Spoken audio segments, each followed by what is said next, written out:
So hello dear students, हम लोग solve करने वाले TY BCom सेमेस्टर 6 2023 का क्वेश्चन पेपर। इसमें क्वेश्चन नंबर 2D दिया हुआ है, आप लोग देख सकते हो। 10 मार्क का क्वेश्चन है।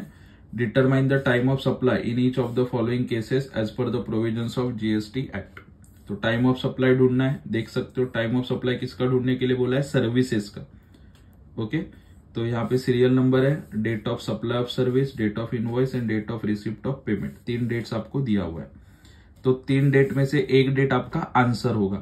ठीक है, तो उसका एक प्रीवियस वीडियो भी मैंने बहुत सारे बना के रखे, फिर भी लेटेस्ट थोड़ा आपको समझने के लिए मैं एक क्वेश्चन सॉल्व करने वाला हूँ। ठीक है, चलो तो इसके पहले केसेस लिखते हैं। केसेस का वीडियो भी आपने देखा होगा। तो केसेस मैंने यहाँ पे लिखे हुए case 1 and case 2। So discuss करते हैं केस 1 क्या होता है। देखो केस 1 के बारे में क्या बोला है, और सॉल्यूशन भी ऐसे ही होगा, आपको करना है। Case 1 and case 2। Invoice issued within 30 days from date of service. मतलब जब सर्विस दिया, डेट ऑफ सर्विस क्वेश्चन में होता है। ओके, वहां से 30 दिन के अंदर इनवॉइस इशू किया तो केस 1। अगर 30 दिन के अंदर इनवॉइस इशू नहीं किया, लिखा है देखो, invoice not issued within 30 days from date of service, तो आएगा केस 2। तो 30 दिन के अंदर केस इनवॉइस इशू होता है तो केस 1। 30 दिन के अंदर इनवॉइस इशू नहीं होता तो केस 2।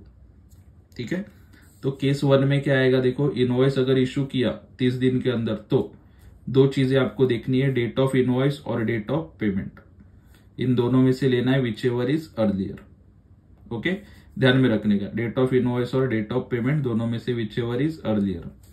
केस 2 में क्या आएगा, इनवॉइस अगर इशू नहीं किया 30 दिन के अंदर तो डेट ऑफ सर्विस आएगा, क्योंकि इनवॉइस नहीं है। ऐसे लॉजिक लगाने का, इनवॉइस इशू किया है क्या, नहीं, तो इनवॉइस नहीं लेने का। तो डेट ऑफ सर्विस और डेट ऑफ पेमेंट दोनों में से whichever is earlier. I hope आपको ये दोनों समझ में आ रहा है। ठीक है, invoice issued, not issued. Issued है तो कौन सा डेट दिखना है, नॉट इशूड है तो कौन सा डेट दिखना है, दोनों में से विच एवर इज अर्लियर। ठीक है, केस 1 एंड केस 2। चलो इसको सॉल्व कैसे करना है देख लेते हैं। जैसे मैंने आपको बोला था, क्वेश्चन भी दिखा देता हूं आपको, तो समझेगा अच्छे से और आसानी से। और 10 पॉइंट है, 10 डेट बराबर लिखोगे, 10 का 10 मार्क आपको मिल जाएगा। ठीक है, तो जैसे क्वेश्चन में मैंने बोला था, देखो सीरियल नंबर 1 2 3, ये 3 कॉलम जैसा है वैसे ही कॉपी कर देने का। ठीक है, एग्जाम में सपोज आपको नहीं आ रहा है तो जैसा है कॉलम कॉपी करके चुपचाप बैठ जाने का, देखने का आगे कोई हेल्प करता है क्या।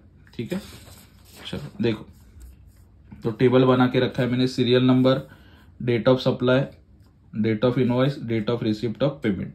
ये अपने एडिशनल 2 कॉलम्स है। पहला क्या लिखा है, केस 1 और 2, और लास्ट में आपका final answer that is time of supply.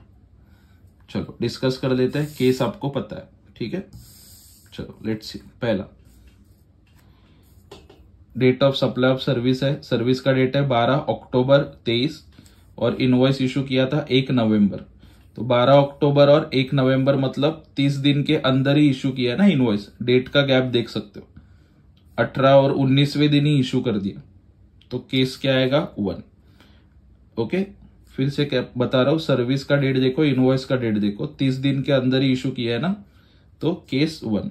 तो केस 1 क्या बोलता है अपना, case 1 date of invoice and date of payment दोनों में से विच एवर इज अर्लियर। तो date of invoice 1/11, date of payment 10/11, दोनों में से पहले क्या आता है, 1/11, तो 1/11 आपका आंसर है, 1/11/2023। ठीक है, सेकेंड क्वेश्चन देखो, सर्विस था 8/11, डेट ऑफ इनवॉइस है 5/12, मतलब 1 महीना होने के पहले इनवॉइस इशू कर दिया, तो अगेन केस 1। फिर से date of invoice, date of payment दोनों में से पहले क्या आता है, 5/12/2023। 5/12/2023 आपका आंसर रहेगा। अगला डेट ऑफ सर्विस क्या है, 10/11, डेट ऑफ इनवॉइस है 20/12 है। ओके, मतलब 30 डेज क्रॉस हो रहा है, देखो अगले महीने का और 10 दिन आगे जा रहा है। ओके, तो केस 2 आएगा। केस 2 क्या बोलता है, date of service and date of payment दोनों में से विच एवर इज अर्लियर। तो डेट ऑफ सर्विस देखने का 10/11, डेट ऑफ पेमेंट है 22/12। ओके, तो दोनों में से पहला क्या आता है, 10/11, तो 10/11/2023। अगला 17/11 और 27/11, 10वें दिन ही इनवॉइस इशू किया, तो केस नंबर 1। तो date of invoice, date of payment, दोनों में से पहले आता है 3/11/2023। उसके बाद 10/11 और 5/12, 30 दिन के अंदर ही इनवॉइस इशू किया तो केस नंबर 1। फिर से 5/12 और 15/12, दोनों में से पहले क्या आएगा 5/12/2023। उसके बाद 15/11 और 18/12, देखो 30 डेज क्रॉस हो रहा है ना, 1 महीने के बाद इनवॉइस इशू हो रहा है। तो date of service and date of payment, okay, इधर 12 का गलती से 22 हो गया। दोनों में से पहले क्या आएगा यहाँ पे 15/11/2023। उसके बाद 23/11 और 28/12, देखो 30 डेज क्रॉस हो रहा है ना, 1 महीने बाद, तो केस 2 अगेन। तो date of service and date of payment 20/11/2023। उसके बाद 25/11 और 29/11, चौथे दिन ही इनवॉइस इशू हो रहा है तो केस नंबर 1। तो date of invoice, date of payment, answer 2/11/2023। 6/12 और 10/12, तो इनवॉइस इशू हो रहा है, चौथे दिन ही इशू हो रहा है तो case number 1, date of invoice and date of payment. पहले क्या आता है 10/12/2023। सबसे लास्ट में 9/11 और 15/12, 1 महीने के बाद इनवॉइस इशू हो रहा है, केस नंबर 2। तो date of service and date of payment, दोनों में से पहले क्या आता है 9/11/2023।